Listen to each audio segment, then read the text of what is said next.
اعوذ باللہ من الشیطان الرجیم بسم اللہ الرحمن الرحیم الحمد للہ والصلاة والسلام علی رسول اللہ رب اشرح لی صدری ویسر لی امری واحلل عقدۃ من لسانی یفقہوا قولی۔ السلام علیکم ورحمۃ اللہ وبرکاتہ۔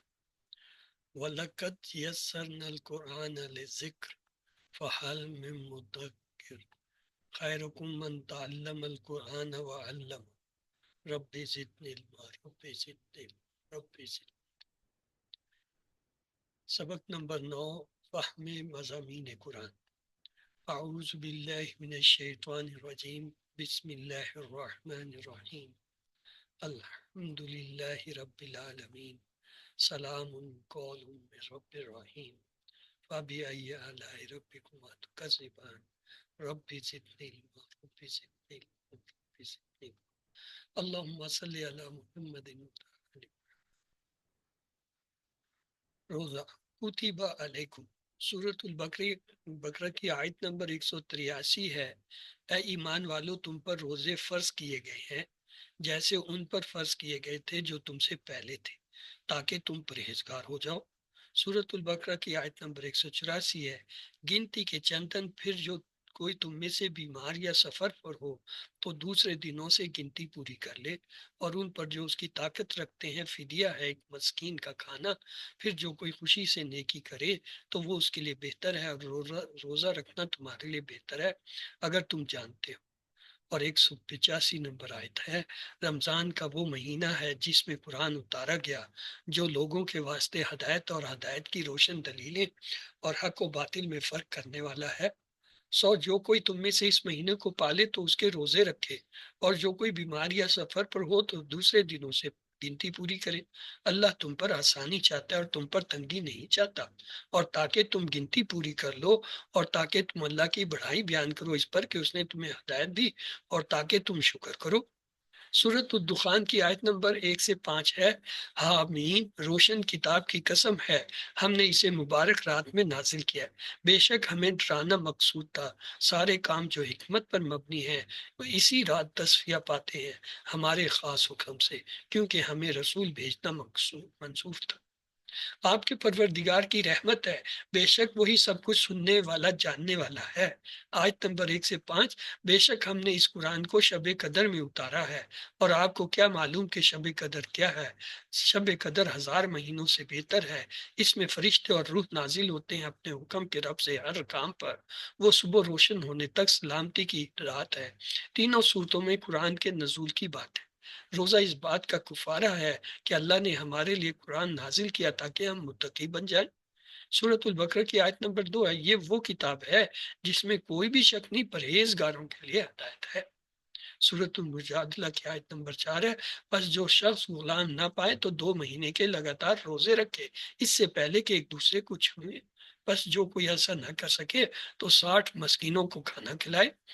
یہ اس لیے کہ تم اللہ اور اس کے رسول پر ایمان لاؤ، اور یہ اللہ کی حدیں ہیں، اور منکروں کے لیے دردناک عذاب ہے۔ سورۃ المائدہ کی آیت نمبر 99 ہے۔ اللہ تمہیں تمہاری فضول قسموں پر نہیں پکڑتا، لیکن ان قسموں پر پکڑتا ہے جن پر تم اپنے آپ کو پابند کرو۔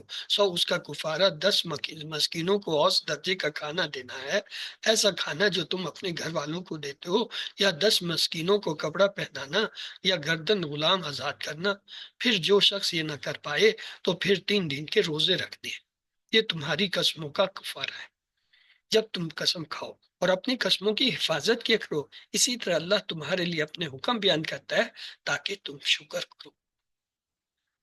زکوٰۃ سورۃ النور کی آیت نمبر 56 ہے۔ اور نماز قائم کرو اور زکوٰۃ دیتے رہو، اور اللہ کے رسول صلی اللہ علیہ وسلم کے فرمان پر چلتے رہو تاکہ تم پر رحمت کی جائے۔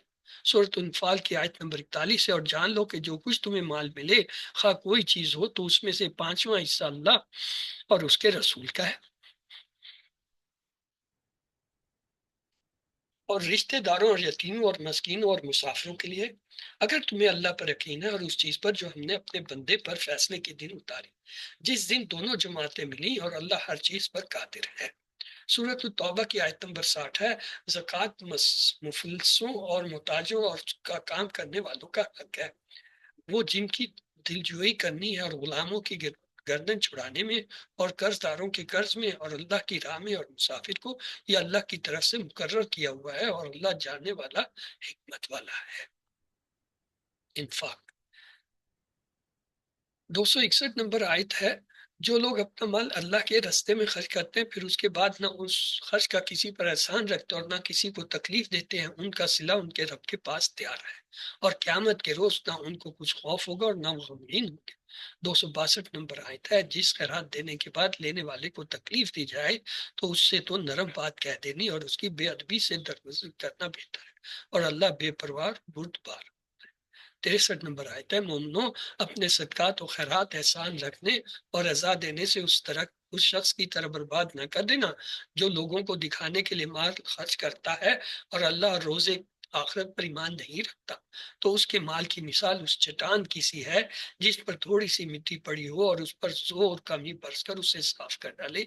اسی طرح یہ ریاکار لوگ اپنے اعمال کا کچھ بھی صلاح حاصل نہیں کر سکیں اور اللہ ایسے ناشکروں کو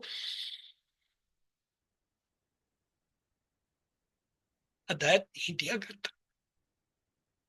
264 نمبر آیت، اور جو لوگ اللہ کی خوشنودی حاصل کرنے کے لیے اور خلوص نیت سے اپنا مال خرچ کرتے ہیں، ان کی مثال ایک باغ کی سی ہے جو اونچی جگہ پر واقع ہو، جب اس پر مینہ پڑے تو دگنا پھل لائے، اگر مینہ نہ بھی پڑے تو خیر فوار ہی صحیح، اور اللہ تمہارے کاموں کو دیکھ رہا ہے۔ اور 265 آیت ہے، بھلا تم میں کون یہ چاہتا ہے کہ اس کا کھجوروں اور انگوروں کا باغ ہو جس میں نہریں بہ رہی ہوں اور اس میں اس کے لیے ہر قسم کے میوے موجود ہوں اور اسے بڑھاپا پکڑے اور اس کے ننھے ننھے بچے بھی ہوں، تو نہ گہاں اس باغ پر آگ کا بھرا ہوا بگولا چلے اور وہ جل کر راکھ کا ڈھیر ہو جائے۔ اس طرح اللہ تم سے اپنی آیتیں کھول کھول کر بیان فرماتا ہے تاکہ تم سوچو اور سمجھو۔ 266 نمبر آیت ہے، مومنو جو پاکیزہ اور عمدہ مال تم کماتے ہو اور جو چیزیں ہم تمہارے لیے زمین سے نکالتے ہیں ان میں سے اللہ کی راہ میں خرچ کرو، اور بری اور ناپاک چیزیں دینے کا قصد نہ کرنا کہ اگر وہ چیزیں تمہیں دی جائیں تو بجز اس کے کہ لیتے وقت آنکھیں بند کر لو، ان کو کبھی نہ لو، اور جان رکھو کہ اللہ بے پرواہ قابل ستائش ہے۔ 267 نمبر آئے تو، اور دیکھنا شیطان کا کہا نہ ماننا، وہ تمہیں تنگ دستی کا خوف دلاتا ہے اور بے حیائی کے کام کرنے کو کہتا ہے، اور اللہ تم سے اپنی بخشش اور رحمت کا وعدہ کرتا ہے، اور اللہ بڑی وسعت والا اور سب کچھ جاننے اللہ والا ہے۔ اور 268 نمبر آتا ہے، وہ جس کو چاہتا ہے دانائی بخشتا، اور جس کو دانائی ملی بے شک اس کو بڑی نعمت ملی، اور نصیحت تو وہی لوگ قبول کرتے ہیں جو عقل مند۔ اور 269 آیت ہے، اور تم اللہ کی راہ میں جس طرح کا خرچ کرو یا کوئی نظر مانو اللہ اس کو جانتا ہے اور ظالموں کا کوئی مددگار نہیں ہے۔ 270 آیت، اگر تم خیرات ظاہراً دو تو وہ بھی خوب ہے، اگر پوشیدہ دو اور دو بھی اہل حاجت کو تو وہ خوب تر ہے، اور اس طرح کا دینا تمہارے گناہوں کو بھی دور کر دے گا اور اللہ کو تمہارے سب کاموں کی خبر ہے۔ 271 آیت ہے، محمد صلی اللہ علیہ وسلم تم ان لوگوں کی ہدایت کے ذمہ دار نہیں ہو بلکہ اللہ ہی ہے جس کو چاہتا ہے ہدایت بخشتا۔ اور مومنو تم جو مال خرچ کرو گے تو اس کا فائدہ تم ہی کو ہے، اور تم تو جو خرچ کرو گے اللہ کی خوشنودی کے لیے کرو گے، اور جو مال تم خرچ کرو گے وہ تمہیں پورا پورا دے دیا جائے گا اور تمہارا کچھ نقصان نہ کیا جائے گا۔ 272 آئے تو، اور ہاں تم جو خرچ کرو گے تو ان حاجت مندوں کے لیے جو اللہ کی راہ میں رکے بیٹھے ہیں اور ملک میں کسی طرف جانے کی طاقت نہیں رکھتے اور مانگنے سے آر رکھتے ہیں، یہاں تک کہ نہ مانگنے کی وجہ سے نا واقف شخص ان کو غنی خیال کرتا ہے، اور تم چہرے سے ان کو صاف پہچان دو گے کہ حاجت مند ہے اور شرم کے سبب لوگوں سے منہ پھوٹ کر اور لپٹ کر نہیں مانگ سکتے، اور تم جو مال خرچ کرو گے کچھ شک نہیں کہ اللہ اس کو جانتا ہے۔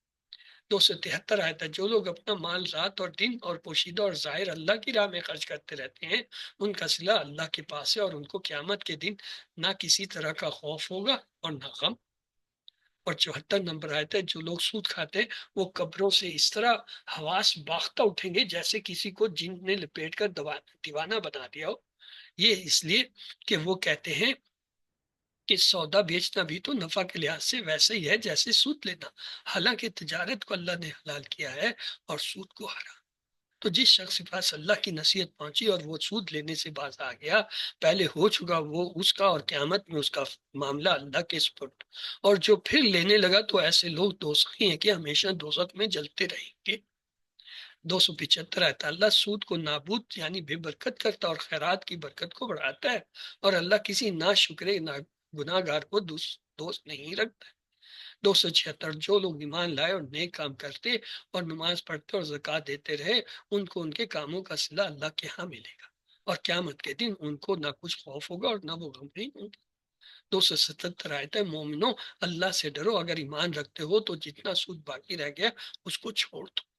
278 اگر ایسا نہ کرو گے تو خبردار ہو جاؤ کہ تم اللہ اور رسول سے جنگ کرنے کے لیے تیار ہوتے ہو، اگر توبہ کر لو گے اور چھوڑ دو گے تو تم کو اپنی اصل رقم لینے کا حق ہے، جس میں نہ اوروں کا نقصان اور نہ تمہارا نقصان۔ اور 279 آیت ہے اور اگر قرض لینے والا تنگ دست ہو تو اسے وسعت کے حاصل ہونے تک مہلت دو، اگر زر قرض بخش ہی دو تو تمہارے لیے زیادہ اچھا ہے، بشرطے کہ 280 اور اس دن سے ڈرو کہ جب تم اللہ کے حضور میں لوٹ کر جاؤ گے اور ہر شخص اپنے اعمال کا پورا پورا بدلہ پائے گا اور کسی کا کچھ نقصان نہ ہوگا۔ قرض 281 آیت ہے مومنو جب تم آپس میں کسی میعاد معین کے لیے قرض کا معاملہ کرنے لگو تو اس کو لکھ لیا کرو، اور لکھنے والا تم میں کسی کا نقصان نہ کرے بلکہ انصاف سے لکھے، نیز لکھنے والا جیسے اسے اللہ نے سکھایا ہے لکھنے سے انکار بھی نہ کرے اور دستاویز لکھ دے، اور جو شخص کے لے قرض لے وہی دستاویز کا مضمون بول کر لکھوائے، اور اللہ سے کہ جو اس کا مالک کے خوف کرے، اور زر قرض میں سے کچھ کم نہ لکھوائے، اور نہ اگر قرض لینے والا بے عقل یا ضعیف ہو یا مضمون لکھوانے کی قابلیت نہ رکھتا ہو تو جو اس کا ولی ہو وہ انصاف کے ساتھ مضمون لکھوائے، اور اپنے میں سے 2 مردوں کو ایسے معاملے کے لیے گواہ کر لیا کرو، اگر 2 مرد نہ ہوں تو 1 مرد اور 2 عورتیں جن کو تم گواہ پسند کرو کافی ہے، کہ اگر ان میں سے ایک بھول جائے گی تو دوسری اسے یاد دلا دے گی، اور جب گواہ گواہی کے لیے طلب کیے جائیں تو انکار نہ کرے، اور قرض تھوڑا ہو یا بہت اس کی دستاویز کے لکھنے دکھانے میں کاہلی نہ کرنا، یہ بات اللہ کے نزدیک نہایت کرین انصاف ہے، اور شہادت کے لیے بھی یہ بہت درست طریقہ ہے، اس سے تمہیں کسی طرح کا شک و شبہ نہیں پڑے گا۔ ہاں اگر سودا 10 ہو جو تم آپس میں لیتے دیتے ہو تو اگر ایسے معاملے کی دستاویز نہ لکھو تو تم پر کچھ گناہ نہیں، اور جب خرید و فروخت کیا کرو تو بھی گواہ کر لیا کرو، اور کاتب دستاویز اور گواہ معاملے کرنے والوں کا کسی طرح کا نقصان نہ کریں، اگر تم لوگ ایسا کرو تو یہ تمہارے لیے گناہ کی بات ہے، اور اللہ سے ڈرو اور دیکھو کہ وہ تمہیں کیسی مفید باتیں سکھاتا ہے، اور اللہ ہر چیز سے واقف ہے۔ 282 آیت ہے اور اگر تم سفر پر ہو اور دستاویز لکھنے والا نہ مل سکے تو کوئی چیز رہن بقبضہ رکھ کر خوف کرے اور زر قرض میں سے کچھ کم نہ لکھوائے، اور قرض لینے والا بے عقل یا ضعیف ہو تو مضمون لکھوانے کی قابلیت نہ رکھتا ہو تو جو اس کا ولی ہو وہ انصاف کے ساتھ مضمون لکھائے، اور اپنے میں سے 2 مردوں کو ایسے معاملے کے گواہ کر لیا کرو، اگر 2 مرد نہ ہو تو 1 مرد اور 2 عورتیں جن کو تم گواہ پسند کرو کافی ہیں، کہ اگر ان میں سے ایک بھول جائے گی تو دوسری اسے یاد دلا دے گی، اور جب گواہی کے لیے طلب کیے جائیں تو انکار نہ کریں، اور قرض تھوڑا ہو یا بہت اس کی دستاویز کے لکھنے لکھانے میں کاہلی نہ کرنا، یہ بات اللہ کے نزدیک نہایت کرین انصاف ہے، اور شہادت کے لیے بھی یہ بہت درست طریقہ ہے، اس سے تمہیں کسی طرح کا شک و شبہ نہیں پڑے گا۔ ہاں سودا 10 ہو جو تم آپس میں لیتے دیتے ہو تو اگر ایسے معاملے کی دستاویز نہ لکھو تو تم پر کچھ گناہ نہیں، اور جب خرید و فروخت کیا کرو تو بھی گواہ کر لیا کرو، اور کاتب دستاویز اور گواہ معاملہ کرنے والوں کا کسی طرح کا نقصان نہ کریں، اگر تم لوگ ایسا کرو گے تو یہ تمہارے لیے گناہ کی بات ہے، اور اللہ سے ڈرو اور دیکھو وہ تمہیں کیسی مفید باتیں سکھاتا ہے، اور اللہ ہر چیز سے واقف ہے۔ 282 اور اگر تم سفر پر ہو اور دستاویز لکھنے والا نہ مل سکے تو کوئی چیز رہن بقبضہ رکھ کر قرض لے لو، اور اگر کوئی کسی کو امین سمجھے یعنی رہن کے بغیر قرضہ دے دے تو امانت دار کو چاہیے کہ صاحب امانت کی امانت ادا کر دے، اور اللہ جو کہ اس کا رب ہے اس سے ڈرے، اور دیکھنا شہادت کو مت چھپانا، جو اس کو چھپائے گا وہ دل کا گناہ گار ہوگا، اور اللہ تمہارے سب کاموں سے واقف ہے۔ عشر صورت نام کی آیت نمبر 141 اور جس دن پھل توڑو اور کھیتی کاٹو اللہ کا حق بھی اس میں سے ادا کرو۔ حج سورت بقرہ کی آیت 196 اور اللہ کی خوشنودی کے لیے حج اور عمرے کو پورا کرو۔ سورت بقرہ کی آیت نمبر 197 ہے حج کے مہینے معین ہے، تو جو شخص ان مہینوں میں حج کی نیت کر لے تو حج کے دنوں میں نہ عورتوں سے اختلاط کرے اور نہ کوئی برا کام کرے اور نہ ہی کسی جن سے جھگڑے، اور جو نیک کام تم کرو گے اللہ کو معلوم ہو جائے، اور ذات راہ ساتھ لے جاؤ، اور بہتر ذات راہ پرہیزگاری ہے، اے عقل والو مجھ سے ڈرتے رہو۔ سورت بقرہ کی 198 آیت ہے، اس کا تمہیں کچھ گناہ نہیں کہ حج کے دنوں میں بذریعہ تجارت اپنے پروردگار سے روزی طلب کرو۔ اور 200 نمبر آیت ہے، پھر جب حج کے تمام ارکان پورے کر سکو تو مینا میں اللہ کو یاد کرو۔ اور سورت حج کی 26ویں آیت ہے، اور ایک وقت تھا جب ہم نے ابراہیم کو خانہ کعبہ کا مقام بتا دیا اور ارشاد فرمایا کہ میرے ساتھ کسی چیز کو شریک نہ کیجیے، اور طواف کرنے والوں اور قیام کرنے والوں اور رکوع کرنے والوں اور سجدہ کرنے والوں کے لیے میرے گھر کو صاف رکھا کرو۔ سورت آل عمران کی آیت نمبر 96 ہے، پہلا گھر جو لوگوں کی عبادت کے لیے مقرر کیا گیا تھا وہی ہے جو مکے میں ہے، بابرکت ہے، اور جہاں کے لیے موجب ہدایت۔ سوری، سورت آل عمران کی آیت نمبر 97 ہے، اس میں کھلی نشانیاں، ان میں سے ایک ابراہیم کے کھڑے ہونے کی جگہ ہے، جو شخص اس مبارک گھر میں داخل ہو اس نے امن پا لیا، اور لوگوں پر اللہ کا حق یعنی فرض ہے کہ جو اس گھر تک جانے کا مقرر رکھے وہ اس کا حج کرے، اور جو اس حکم کی تعمیل نہ کرے تو اللہ بھی اہل عالم سے بے نیاز ہے۔ قتال فرض ہے۔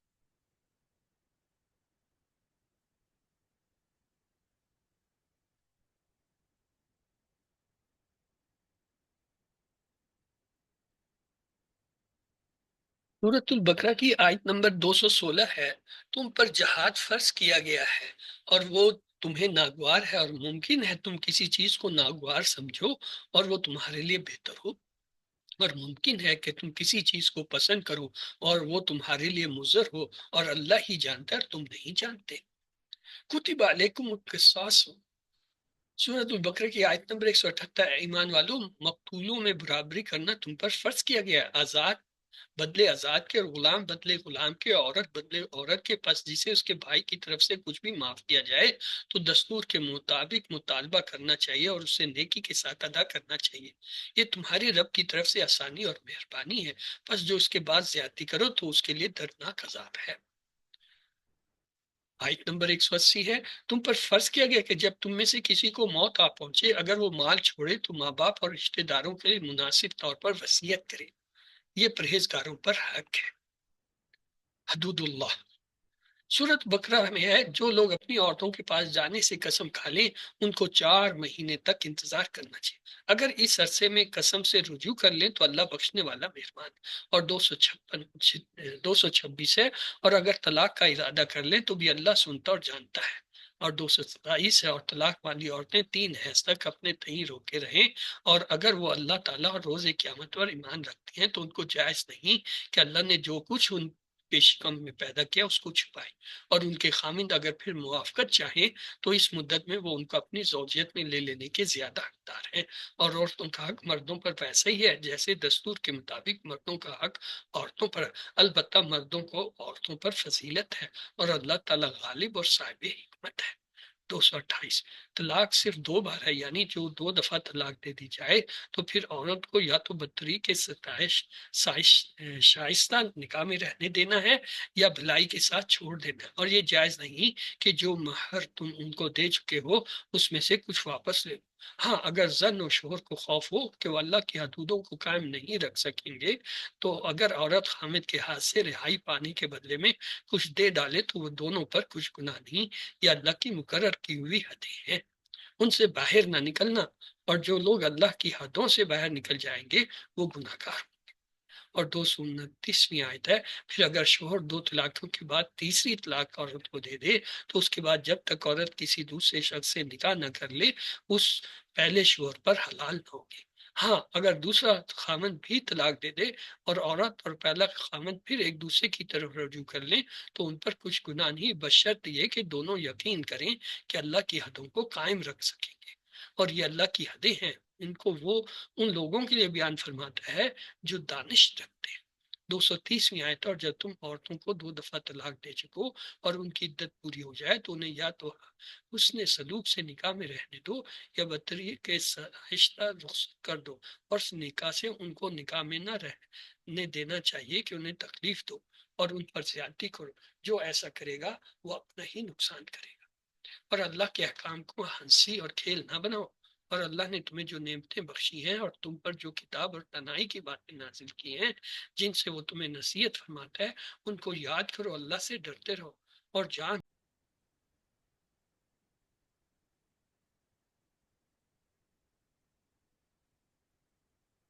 أعوذ بالله من الشيطان الرجيم بسم الله الرحمن الرحيم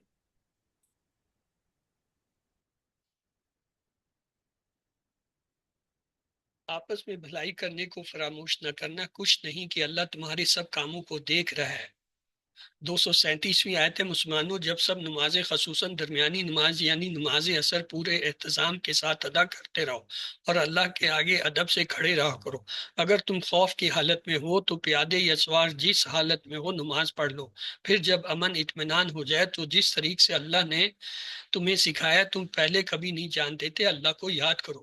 اور 239ویں آیت ہے، اور جو لوگ تم میں سے مر جائیں اور عورتیں چھوڑ جائیں وہ اپنی عورتوں کے حق میں وصیت کر جائیں کہ ان کو 1 سال تک خرچ دیا جائے اور گھر سے نہ نکالی جائیں۔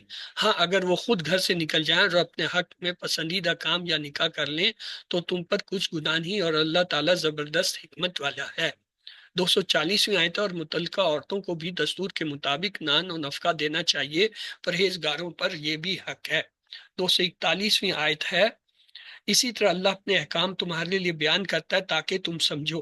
سورۃ نساء کی آیت نمبر 13، یہ تمام احکام اللہ کی حدیں ہیں، اور جو شخص اللہ اور اس کے پیغمبر صلی اللہ علیہ وسلم کی فرمانبرداری کرے گا اللہ اس کو بہشتوں میں داخل کرے گا جن میں نہریں بہہ رہی ہیں، وہ ان میں ہمیشہ رہیں گی اور یہ بڑی کامیابی ہے۔ اور جو لوگ اللہ اور رسول کی نافرمانی کرے گا اور اس کی حدوں سے نکل جائے گا اس کو اللہ دوزخ میں ڈالے گا جہاں وہ ہمیشہ رہے گا اور اس کو عذاب کا عذاب ہوگا۔ سورۃ البقرہ کی 187ویں آیت ہے، اور جب تم مسجدوں میں اعتکاف میں بیٹھے ہو تو ان سے مباشرت نہ کرو، یہ اللہ کی حدیں ان کے پاس نہ جاؤ۔ انما حرم علیکم، سورۃ المائدہ کی آیت نمبر 3 ہے، تم پر مرا ہوا جانور، بہتا لہو اور سور کا گوشت اور جس چیز پر اللہ کے سوا کسی اور کا نام پکارا جائے، اور جو جانور گلا گھٹ کر مر جائے اور جو چوٹ لگ کر مر جائے اور جو گر کر مر جائے اور جو سینگ لگ کر مر جائے، یہ سب حرام ہیں۔ اور وہ جانور بھی جس کو درندے پھاڑ کھائیں، مگر جس کو تم مرنے سے پہلے ذبح کر لو، اور وہ جانور بھی جو غیر اللہ کے آستانے پر ذبح کیا جائے، اور یہ بھی کہ پاسوں سے قسمت معلوم کرو، یہ سب گناہ کے کام ہیں۔ آج کافر تمہارے دین سے نا امید ہو گئے ہیں تو ان سے مت ڈرو اور مجھ ہی سے ڈرتے رہو۔ آج میں نے تمہارے لیے تمہارا دین مکمل کر دیا اور اپنی نعمتیں تم پر پوری کر دی اور تمہارے لیے اسلام کو بطور دین پسند کر لیا۔ ہاں جو شخص بھوک میں ناچار ہو جائے بشرط یہ کہ گناہ کی طرف مائل نہ ہو تو اللہ بخشنے والا بڑا مہربان ہے۔ حکمت کی تعلیم، سورۃ البقرہ کی آیت نمبر 231 ہے، اور اللہ کے احکام کو ہنسی اور کھیل نہ بناؤ، اور اللہ نے تم کو جو نعمتیں بخشی اور تم پر جو کتاب اور حکمت کی باتیں نازل کی ہیں جن سے وہ تمہیں نصیحت فرماتے ہیں ان کو یاد کرو اور اللہ سے ڈرتے رہو اور جان رکھو کہ اللہ ہر چیز سے واقف ہے۔ سورۃ البقرہ کی آیت نمبر 269 ہے، وہ جس کو چاہتا ہے حکمت بخشتا ہے، اور جس کو حکمت ملی بے شک اس کو بڑی خیر ملی، اور نصیحت تو وہی قبول کرتے ہیں جو عقل مند ہیں۔ سورت بنی اسرائیل کی آیت نمبر 23 سے 39 ہے، اور تمہارے رب نے ارشاد فرمایا کہ اس دن اس کے سوا کسی کی عبادت نہ کرو اور ماں باپ کے ساتھ بھلائی کرتے رہو، اگر ان میں سے ایک یا دونوں بڑھاپے کو پہنچ جائیں تو ان کو اف تک نہ کہنا اور نہ انہیں جھڑکنا اور ان سے بات ادب سے کرنا۔ اور 23ویں آیت ہے، اور عجز و نیاز سے ان کے آگے جھکے رہو اور ان کے حق میں دعا کرو کہ اللہ جیسا انہوں نے مجھے بچپن میں شفقت سے پرورش کیا تو بھی ان کے حال پر رحمت فرما۔ 42 میں آتا ہے، جو کچھ تمہارے دلوں میں ہے تمہارا رب اس سے بخوبی واقف ہے، اگر تم نیک ہوگے تو وہ رجوع کرنے والوں کو بخش دینے والا ہے۔ 25ویں آیت، اور رشتہ داروں اور محتاجوں اور مسافروں کو ان کا حق ادا کرو اور فضول خرچی سے مال نہ اڑاؤ۔ 26ویں آیت ہے کہ فضول خرچی کرنے والے تو شیطان کے بھائی ہیں، اور شیطان تو اپنے رب کی نعمتوں کا کفران کرنے والا ہے، یعنی ناشکرا ہے۔ 27ویں آیت ہے اور اگر تم اپنے رب کی رحمت یعنی فراغ دستی کے انتظار میں جس کی تمہیں امید ہو ان مستقین کی طرف توجہ نہ کر سکو تو ان سے نرمی سے بات کہہ دیا کرو۔ 28ویں آیت ہے اور اپنے ہاتھ کو نہ تو گردن کے گرد باندھا ہوا یعنی بہت تنگ کر لو کہ کسی کو کچھ دو ہی نہیں، اور نہ بالکل کھول ہی دو کہ سبھی کچھ دے ڈالو اور انجام یہ ہو ملامت زدہ اور درماندہ ہو کر بیٹھ جاؤ۔ 29ویں آیت ہے بے شک تمہارا رب جس کی روزی چاہتا ہے فراخ کرتا ہے اور جس کی روزی چاہتا ہے تنگ کر دیتا ہے، اور وہ اپنے بندوں سے خبردار ہے اور ان کو دیکھ رہا ہے۔ 30ویں آیت ہے اور اپنی اولاد کو مفلسی کے خوف سے قتل نہ کرنا کیونکہ ان کو اور تم کو ہم ہی رزق دیکھتے ہیں، کچھ شک نہیں کہ ان کا مار ڈالنا بڑا گناہ ہے۔ 31ویں آیت ہے اور زنا کے پاس بھی نہ جانا کہ وہ بے حیائی اور بری راہ ہے۔ 32ویں آیت ہے اور جس جاندار کا مارنا اللہ نے حرام کیا ہے اسے قتل نہ کرنا مگر جائز طور پر، یعنی بفتوی شریعت، اور جو شخص ظلم سے قتل کیا جائے ہم نے اس کے وارث کو اختیار دیا ہے کہ ظالم قاتل سے بدلہ لے، تو اس کو چاہے کہ قتل کے قصاص میں زیادتی نہ کرے کہ منصور و فتح یاب ہے۔ 33واں اور یتیم کے مال کے پاس بھی نہ بھٹکنا مگر ایسے طریق سے کہ بہت بہتر ہو یہاں تک کہ وہ جوانی کو پہنچ جائے، اور عہد کو پورا کرو کہ عہد کے بارے ضرور پرستش۔ 34واں 34ویں آیت ہے اور جب کوئی چیز ناپ کر دینے لگو تو پیمانہ پورا بھرا کرو، اور جب تول کر دو تو ترازو سیدھی رکھ کر تولا کرو، یہ بہت اچھی بات اور انجام کے لحاظ سے بھی بہت بہتر ہے۔ 35ویں آیت اور اے بندے جس چیز کا تجھے علم ہی اس کے پیچھے نہ پڑ کہ کان اور آنکھ اور دل ان سب جوار سے ضرور باز پرش ہوں گے۔ 36واں ہے زمین پر اکڑ کر اور تن کر مت چل کہ تو زمین کو پھاڑ تو نہیں ڈالے گا اور نہ لمبا ہو کر پہاڑوں کی چوٹی تک پہنچ جائے گا۔ 37ویں ساتھ ان سب عادتوں کی برائی تیرے رب کے نزدیک بہت ناپسندیدہ ہے۔ 38ویں سے آیت ہے پیغمبر یہ ان ہدایتوں میں سے ہے جو اللہ نے دانائی کی باتیں تمہاری طرف وحی کی ہیں، اللہ کے ساتھ کوئی اور معبود نہ بنانا کہ ایسا کرنے سے ملامت زدہ اور بارگاہ الہی سے روانتا بنا کر جہنم میں ڈال دیے جاؤ گے۔ 39ویں آیت ہے سورۃ لقمان کی دوسری آیت، یہ حکمت سے بھرپور کتاب کی آیتیں ہیں۔ سورۃ لقمان کی 12ویں آیت ہے اور ہم نے لقمان کو حکمت بخشی کہ اللہ کا شکر کر، اور جو شکر کرتا ہے تو اپنے فائدے کے لیے کرتا ہے، شکر اور جو کوئی ناشکری کرتا ہے تو اللہ بھی بے پرواہ اور سزاوار اور ہمدوار ہے۔ 12ویں آیت میں اور ہے اور اس وقت کو یاد کرو جب لقمان نے اپنے بیٹوں کو نصیحت کرتے ہوئے کہا کہ بیٹا اللہ کے ساتھ شرک نہ کرنا، شرک تو بڑا بھاری ظلم ہے۔ 13ویں آیت اور ہم نے انسان کو جسے اس کی ماں تکلیف پر تکلیف سہ کر پیٹ میں اٹھائے رکھتی ہے پھر اس کو دودھ پلاتی ہے اور آخرکار 2 برس میں اس کا دودھ چھڑانا ہوتا ہے، اپنے نیز اس کے ماں باپ کے بارے میں تاکید کی ہے کہ میرا بھی شکر کرتا رہے اور اپنے ماں باپ کا بھی، کہ تم کو میری ہی طرف لوٹ کر آنا ہے۔ 14ویں آیت ہے اور اگر وہ تیرے در پہ ہوں کہ تو میرے ساتھ کسی ایسی چیز کو شرک کرے جس کا تجھے کچھ علم نہیں تو ان کا کہنا نہ ماننا، ہاں دنیا کے کاموں میں ان کا اچھی طرح ساتھ دینا، اور جب شخص میری طرف رجوع لائے اس کے راستے پر چلنا، پھر تم کو میری طرف لوٹ کر آنا ہے، جو کام تم کرتے رہے ہو میں سب سے تم کو آگاہ کروں۔ 15ویں آیت ہے لقمان نے یہ بھی کہا کہ بیٹا اگر کوئی عمل بالفرض رائی کے دانے کے برابر چھوٹا ہو اور وہ بھی کسی پتھر کے اندر یا آسمانوں میں مخفی یا زمین میں، اللہ اس کو قیامت کے دن لا موجود کرے گا، کچھ شک نہیں کہ اللہ باریک بین اور خبردار ہے۔ 16ویں آیت ہے بیٹا نماز کی پابندی رکھنا اور لوگوں کو اچھے کاموں کے کرنے کا امر اور بری باتوں سے منع کرتے رہنا، اور جو مصیبت تجھ پر واقع اس پر صبر کرنا، بے شک یہ بڑی ہمت کے کام ہے۔ 17ویں آیت ہے اور ازرائے غرور لوگوں سے گال نہ پھلانا اور زمین میں اکڑ کر نہ چلنا کہ اللہ کسی اترانے والے خود پسند کو پسند نہیں کرتا۔ 18ویں آیت ہے اور اپنی چال میں اعتدال کیے رہنا اور بولتے وقت آواز نیچی رکھنا کیونکہ اونچی آواز گدھوں کی سی ہے، اور کچھ شک نہیں کہ سب آوازوں سے بری آواز گدھوں کی ہے۔ اعوذ باللہ من الشیطان الرجیم بسم اللہ الرحمن الرحیم الحمد للہ رب العالمین سلام قول من رب الرحیم فبأي آلاء ربكما تكذبان رب زدنی علما رب زدنی علما رب زدنی علما اللهم صل علی محمد وعلى آل محمد۔ سبق 9 آسان عربی گرامر۔ ہم نے دیکھا عربی میں بامعنی لفظ کو کالیمہ کہتے ہیں اور اس کی 3 قسمیں اسم فعل ہوتے ہیں۔ اسم کی 4 چیزیں یعنی حالت، رفع، نصب، جر، جنس یعنی مذکر مؤنث، عدد یعنی واحد مثنی جمع، وسعت یعنی نکرہ معرفہ، یہ چاروں نہ معلوم ہو تو اس اسم کا نہ صحیح ترجمہ کیا جا سکتا ہے، نہ سمجھا جا سکتا ہے، نہ استعمال کیا جا۔ مرکبات میں ہم نے دیکھا تھا مرکب تام پورا جملہ ہوتا ہے جس سے پوری بات معلوم ہوتی ہے، جیسے جملہ اسم اور فعلیہ، اور مرکب ناقص ہوتے ہیں جس سے پوری بات معلوم نہیں ہوتی، اور اس کی 6 قسمیں ہیں۔ مرکب عطفی جیسے کتاب و قلم، مرکب توصیفی جیسے کتاب کریم، مرکب اضافی جیسے کتاب اللہ، مرکب جاری جیسے فی الکتابی، مرکب اشاری حاصل کتاب، مرکب عددی جیسے احد عشرہ کوکبہ۔ آج ہم اسم کی حالتیں پڑھیں گے۔ اسم کی ایک حالت ہوتی ہے فاعلی، اسے کہتے ہیں نومینیٹو کیس۔ جیسے ضمیر وہ مختصر لفظ ہے جو کسی کے نام کی جگہ استعمال ہو، جیسے ہوا، وہ، انتا، تو۔ مثلا کوئی شخص یوں کہے میرے پاس حامد آیا، حامد میرے پاس بیٹھا رہا، حامد نے مجھے بہت سے لطیفے سنائے، پھر تھوڑی دیر کے بعد حامد چلا گیا۔ تو اگر اس کے بجائے یوں کہا جائے میرے پاس حامد آیا، وہ میرے پاس بیٹھا رہا، اس نے بہت سے لطیفے سنائے، پھر تھوڑی دیر بعد وہ چلا گیا، تو یہ کیا ہے؟ یہ حامد کو ظاہر کر رہا ہے۔ تو گفتگو کے دوران جب کسی ایک چیز کا ذکر کر دیا جاتا ہے تو بار بار اس چیز کا نام لینے کی بجائے اس چیز کی طرف اشارہ کر دیا جاتا ہے۔ مثلا غائب کے لیے ہم کہتے ہیں ہوا، ہما، ہم۔ مونس کے لیے کہتے ہیں ہیا، ہما، ہننا۔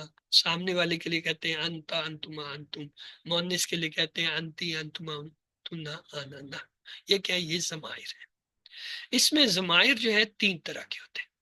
ضمیر مرفوع، مرفوع ہوتا ہے جس پہ پیش آئے، وہ یا تو منفصل ہوتا ہے، علیحدہ علیحدہ ہے جیسے آنا، یا وہ جڑ کے آتا ہے فعل کے ساتھ متصل جیسے ذہبتو۔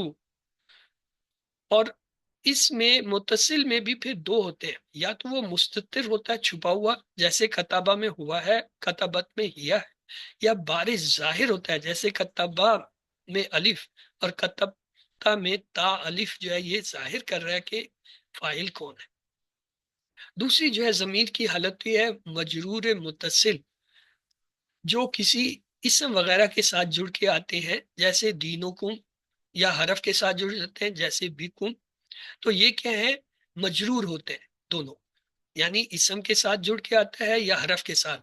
جب اسم کے ساتھ جڑ کے آئے تو مضاف الیہ ہوتا ہے، جب حرف کے ساتھ جڑ کے آئے تو جار مجرور ہوتا ہے۔ ان دونوں حالتوں میں یہ ضمیر متصل جو ہے مجرور۔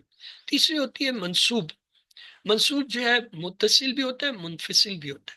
منفصل وہ ہے جیسے ایا کا، ایا ہو، ایا ہما، ایا کی، ایا کما، ایا کم، ایا کا، ایا کما، ایا کم، ایا کی، ایا کما، ایا کننا، یا نا، یہ منفصل منصوب ہے۔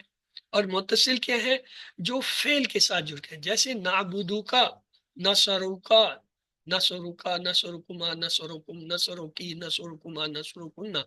اسی طرح نصرو ہا، نصرہما، نصرہم، نصرو ہو، نصرہما، نصرہما وغیرہ، یہ جو ہے کیا ہے؟ منصوب ہوتی ہے۔ تو ضمائر منفصلہ مرفوعہ کون سی ہوتی ہیں؟ ہوا، ہما، ہم۔ اور مؤنث کے لیے یا، ہما، ہننا۔ اور مذکر حاضر کے لیے انتا، انتما، انتم۔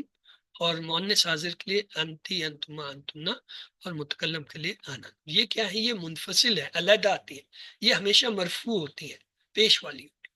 اور دوسری ہوتی ہیں جو جڑ کے آتی ہے، انہیں کہتے ہیں متصلہ۔ متصلہ یا تو منصوب یعنی زبر والی ہوتے ہیں یا مجرور ہوتے ہیں۔ وہ کیا ہے؟ ہو، ہما، ہن۔ اور مؤنث کے لیے ہا، ہما، ہننا۔ مذکر حاضر کے لیے کا، کما، کم۔ مؤنث کے لیے کی، کما، کننا۔ اور متکلم کے لیے یا نا۔ ان دونوں کو آپ دیکھیے رفع کی حالت میں ہوا، ہو، ہما، ہما، ہما۔ اسی طرح ہیا، ہا، ہما، ہما، ہننا، ہننا۔ انتا کا، انتما، کما، انتم، کم۔ انتی کی، انتما، کما، انتنا، کننا۔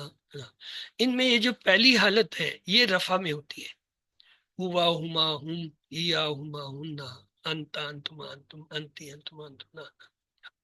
اور جبکہ یہ جو جڑ کے آتی ہیں جیسے ہو ہما ہم، ہا ہما ہننا، کا کما کم، کی کما کننا، یا نا، یہ مجرور بھی ہوتی ہیں منصوب بھی ہوتی ہیں۔ مثلا مجرور متصلہ کی ایک مثال لیتے ہیں، جیسے کتابو ہو، کتابو ہما، کتابو ہم، کتابو ہا، کتابو ہما، کتابو ہننا، کتابو کا، کتابو کما، کتابو کم، کتابو کی، کتابو کما، کتابو کننا، کتابی، کتابنا۔ تو ضمائر بنیادی طور پر تین طرح کے ہوتے ہیں: مرفوع، جیسے منفصل علیحدہ سے آنے والے، یہ کیا ہے؟ ہوا ہم، انتا انا انتم نحنو، یا ہیا ہننا، انتا انا انتم نحنو۔ اور یا پھر جڑ کے آتے ہیں، یہ بھی متصل، یہ اس وقت آتے ہیں جب یہ فعل کا حصہ ہوتے ہیں، جیسے فعلا، فعلو، فعلتا، فعلتو، فعلتم، فعلنا، یا مضارع میں یفعلو، یفعلون، تفعلوا، افعلون، تفعلون، نفعلو۔ اس میں جو یہ ضمائر ہیں یہ کیا ہے؟ مرفوع ہے، متصل ہے، جڑ کر آ رہی ہیں، اور یہ کیا ہے؟ فاعل ہوتی ہیں۔ مرفوع جو ہوتی ہیں یہ فاعل ہوتی ہیں۔ دوسری ضمیر آتی ہے منصوب، یہ بھی منفصل بھی ہوتی ہیں جب یہ ایا کے ساتھ جڑ کے آتے ہیں، جیسے ایا ہو، ایا ہم، ایا کا، ایا ای، ایا کم، ایا نا، ایا ہا، ایا ہننا، ایا کی، ایا کما، ایا کننا، ایا یا، ایا نا۔ اور متصل بھی آتی ہیں، جیسے فعل کے ساتھ جڑ کے آئیں گی تو خلقہ، خلقہم، خلقکا، خلقہ کی، خلقکم، خلقکنا، خلقکم وغیرہ۔ اور جب حرف کے ساتھ جڑ کے بھی آتے ہیں، جیسے انہو، انہم، انکا، اننی، انکم، اننا وغیرہ، تو یہ منصوب ہوتی ہیں، یہ کیا ہوتے ہیں؟ مفعول ہوتی ہیں۔ اور تیسری حالت ہوتی ہے مجرور۔ مجرور میں جو ہے ہمیشہ جڑ کے آتی ہے، منفصل نہیں ہوتی، جیسے منہو، منہم، من کا، منی، منکم، منا، یہ حرف سے جڑ گیا۔ ربہو، ربہم، ربو کا، ربی، ربکم، ربنا، ربوہا، یہ جو ہے اسم سے جڑ گیا۔ تو یہ جب بھی آئیں گی جڑ کے مجرور، یہ جو ہے حرف کے ساتھ جڑ کے آئیں گی تو جار مجرور ہوں گے، اور اگر یہ اسم کے ساتھ جڑ کے آئیں گی تو مضاف، مضاف علیہ ہوں گے، اور دونوں حالتوں میں مجرور ہوں گے۔ تو ضمیر کی تین حالتیں ہوتی ہیں: مرفوع، منصوب، مجرور۔ مرفوع حالت میں جو ہے وہ کیا ہے؟ فاعل ہوتی ہے، اور منصوب حالت میں جو ہے وہ کیا ہے؟ مفعول ہوتی ہے، اور مجرور حالت میں وہ کیا ہوتے ہیں؟ وہ تعلق ہوتا ہے، یعنی جیسے مرکب اضافی ہے یا جیسے مرکب جاری۔ تو واحد مذکر غیب کی جو ضمیر ہے وہ کی مختلف شکلیں۔ عام حالت میں واحد مذکر غیب کی ضمیر جو ہے پیش والی حرکت رکھتی ہے، مگر اس کی حرکت اس سے پہلے والے حرف کی حرکت کے مطابق درجہ ذیل جو ہے واحد کے مطابق تبدیل ہوتی رہتی ہے۔ مثلا وہ سے پہلے حرف اگر ساکن ہو تو یہ اپنی عام حرکت یعنی پیش کو برقرار رکھتا ہے، جیسے منہو، دیکھیں وہ سے پہلے نون ساکن ہے تو منہو۔ وہ سے پہلے حرف پر اگر اوپر والی حرکت یعنی زبر یا پیش ہو تو اس کی حالت حرکت الٹے پیش والی ہو جاتی ہے، جیسے ربہو۔ اب ربہ میں زبر تھا تو اس لیے یہ ہو گیا، اگر یہ رب یہاں پہ جزم ہوتا پھر یہ ہو سیدھا پیش رہتا، یا جیسے ربہو، دیکھیں پیش آیا تب بھی یہ الٹا ہو۔ وہ سے پہلے حرف یا ساکن یا ہو تو اس کی حرکت زیر میں بدل جاتی ہے، جیسے فی ہی، یعنی اگر اس سے پہلے یا ہو یا ساکن یا ہو تو پھر یہ جو ہے زیر میں ہو جاتا ہے، جیسے فی ہی، بی ہی۔ ہو سے پہلے حرف پر اگر نیچے والی حرکت یعنی زیر ہو تو اس کی حرکت کھڑی زیر میں بدل جاتی ہے، جیسے ربی ہی۔ اب یہ زیر آئے تو لہذا کلیہ یہ ہے، اگر ہو سے پہلے زبر ہو تو یہ الٹا ہو جاتا ہے، اگر پیش ہو تب بھی الٹا ہو جاتا ہے، اگر سکون ہو تو یہ سیدھا رہتا ہے، اگر جو ہے سکون یا والا سکون ہو، یا ہو سکون تو پھر زیر میں بدل جاتا ہے، اگر جو ہے اس سے پہلے زیر ہو تو پھر یہ کھڑی زیر میں بدل جاتا ہے۔ یہ دیکھیے وہ سے پہلے اگر زبر ہے پھر یہ الٹا ہو جائے گا، الٹا پیش پڑے گا، اور اگر پیش ہے تب بھی الٹا پڑا جائے گا، اگر سکون ہے تب یہ سیدھا پڑا جائے گا، اگر یا ہے سکون والا تب یہ زیر پڑا جائے گا، اگر اس سے پہلے ہی زیر ہے تو یہ کھڑی زیر ہو جائے گی، یعنی دو زیریں ہو جائیں گی، کھڑی زیر مطلب دو زیر۔ تو آئیے بریکٹ میں دی گئی ضمیروں میں سے خالی جو ہے جگہوں میں مناسب اسم لکھ، یہ آپ کو کچھ ضمیریں دیں گے ہیں، مثلا مخلصون کے ساتھ ہننا انتما نحنو کیا آئے گا؟ جی نحنو نحنو آ گیا. اسی طرح انتنا ہما اور ہننا سے مہذبتان میں ہما آ گیا. ہما غافلاتن میں ہیا انتما ہم ہیا میں آئے گا، ہیا یہ آ گیا. انتما ہننا اور ہو سے جو ہے ناجی آنی، ناجی آنی میں کیا آئے گا؟ انتما انتما انتما انتی یا آنا میں مریدن کے لیے کیا آئے گا؟ انا انا انتا مری آنا ہیا غائبتن کے لیے ان میں سے کیا آئے گا؟ ہیا ہیا تنا انتم انا انتم مسافرون، تو ان میں سے کیا آئے گا؟ انتم انتم مسافرون انتم. یہاں کچھ الفاظ دیے گئے ہیں، ہیا ہما نحنو ہننا ہوا انتما انا انتم. دوسری طرف کچھ الفاظ دیے گئے ہیں، مشغولون، لعوب، مسرور، حاضر، محذبات، طیبات، صدیقانی، تلمیزان. ان کو ان سے جوڑنا ہے. ہیا کو میں کس سے جوڑوں؟ ہیا کو ہیا مؤنث واحد مسرورہ ہے تو ان میں ہیا کوئی مؤنث مسرورہ واحد نہیں. مسرورہ مسرورہ مسرورہ ہو گیا. اچھا ہما ہما کے لیے ہوتا ہے. اب دو والا کوئی اس میں ڈھونڈ لے. ہما صدیقان صدیقان ہما کے ساتھ کیا جوڑوں؟ صدیقان تلمیجانی صادقانی دو والا صادقان والا پہلے والے لیں تو یہ کیا ہما صادقانی. نحنو کو اب کس سے جوڑے؟ نحنو مشغولون جی ہاں نحنو مشغولون بن سکتا ہے. ہننا ہننا کو کس سے جوڑوں؟ نہ مہذبات مہذبات ہننا جو ہے مؤنث ہے، موذبات الف تا سے مؤنث آ رہا ہے. ہوا کو کس سے جوڑیں جی؟ طیب طیب ہوا حاضر بھی تو ہو سکتا ہے نا. ہوا واحد ہے، غیب ہے. حاضر جو ہے واحد غیب کے لیے استعمال ہو سکتا ہے. انتما کو کس سے جوڑے؟ تلمیذانی ہاں انتما دو ہوتا ہے، تلمیزانی دو ہے تو انتما تلمیزانی ہو سکتا ہے. آنا اب رہ گیا. آنا انا طیب طیب جی طیب طیب طیب.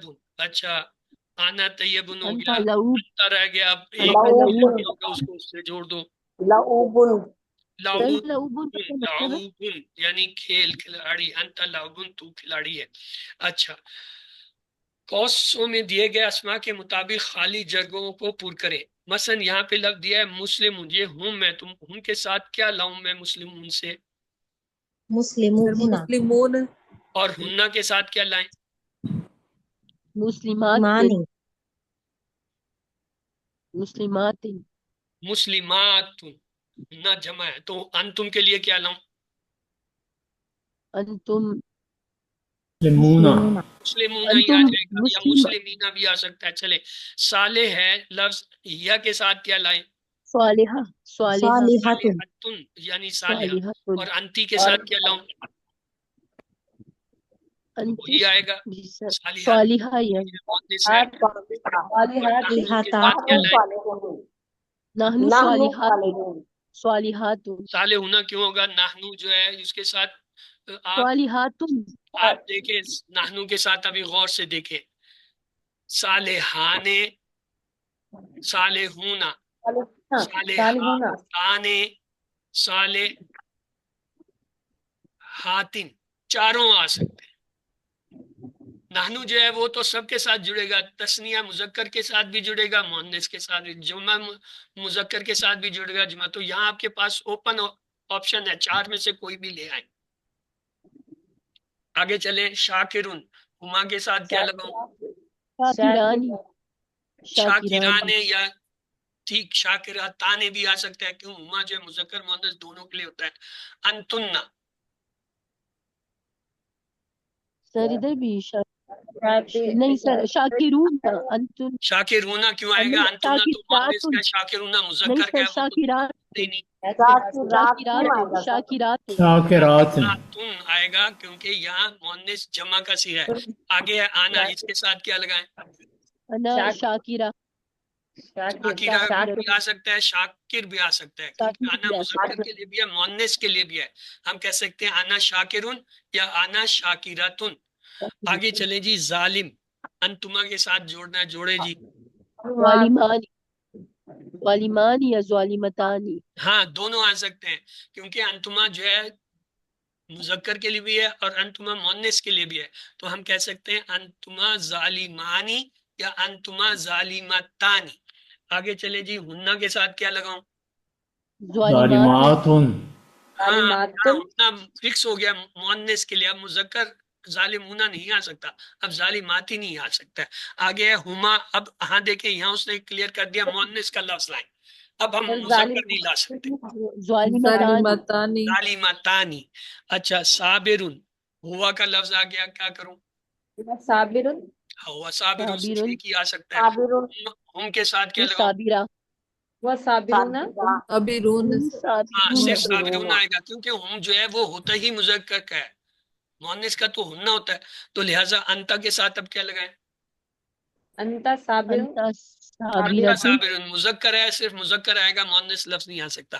عالمن، ہننا کے ساتھ کیا لگائیں بھائی؟ عالمات، عالمات عالمات، عالماتن، یعنی صرف مؤنث کا جمع آئے گا۔ ہاں عالماتن، ٹھیک۔ اور آنا کے ساتھ کیا ہوگا؟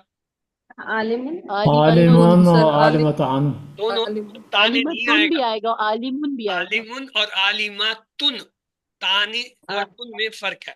اس کے بعد ہے انتن کے ساتھ کیا لگاؤں؟ عالمہ، عالمات، عالمات، عالمات، عالمات، اس کا جمع کا صیغہ آئے گا۔ معلم لفظ ہے اور آگے ہے جی ہم، معلمون، معلمون، معلمون، ٹھیک ہے۔ اور ہیا کے ساتھ کیا آئے گا؟ معلمات، معلمات، ہی معلمہ، اور آنا کے ساتھ کیا ہوگا؟ معلمون بھی آئے گا اور معلمتن بھی آئے گا، دونوں آئیں گے، مذکر بھی آئے گا، مؤنث بھی، معلم بھی اور معلماتن بھی آئے گا۔ آگے ہے جی صادقن، نحنو کے ساتھ کیا لگاؤں؟ صادقون اور صادقون بھی آئے گا اور صادقاتن بھی آئے گا، لانوں کے ساتھ تو کچھ بھی رکھ سکتے ہیں سر ہم۔ اس کے ساتھ چار آئیں گے، چار، دو مذکر کے، دو مؤنث اور کے، دو جمع تسنیہ، مذکر کے، جمع مؤنث کے، تو کیا بنے گا؟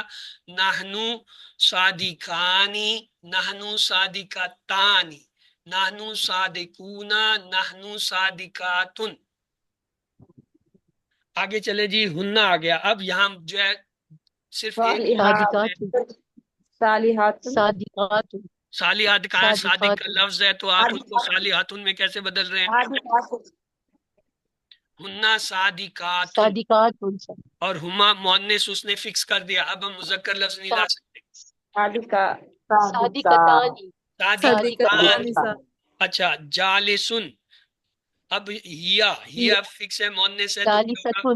جالستن، جالستن، جالساتن، جالستن، ٹھیک ہے، ٹھیک ہے، آپ نے صحیح کہا۔ پہ زبر اور ہے انتی کے ساتھ کیا لگاؤں؟ سر، انتی بھی جالستن، جالساتن، تو انتم کے ساتھ کیا لگاؤں؟ انتم کے ساتھ جالساتن، جالساتن، جالساتن،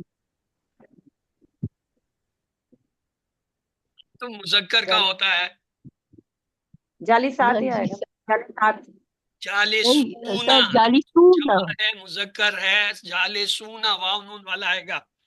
آگے ہے جی کاتبن، نحنو کے ساتھ کیا لگاؤں؟ نحنوں کے ساتھ چار جو مرضی کاتبون لگا، بھی کاتبانی، کاتبتانی، کاتبون اور کاتبات، چاروں آئیں گے، ہاں اس چاروں میں آ سکتے ہیں۔ مذکر کا دو، مؤنث کا دو، مذکر کی جمع، مؤنث کی جمع، چاروں آ سکتے ہیں۔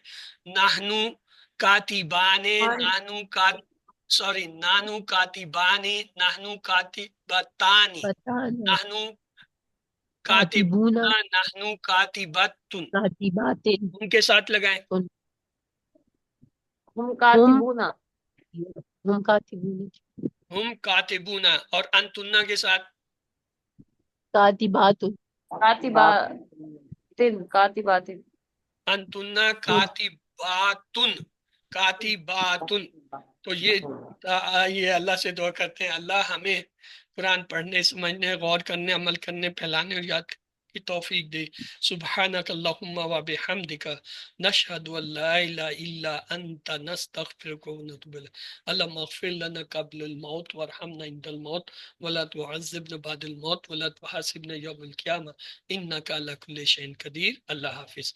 یہ آج جو ہے لائٹ کا جو ڈسٹربنس ہوا اس کے لیے میں معذرت خواہ ہوں، تو اللہ سے دعا ہے وہ آئندہ ہمیں ایسی چیزوں سے محفوظ رکھے۔ آپ کے اگر کوئی سوال جواب ہے تو آپ پوچھ لیجیے۔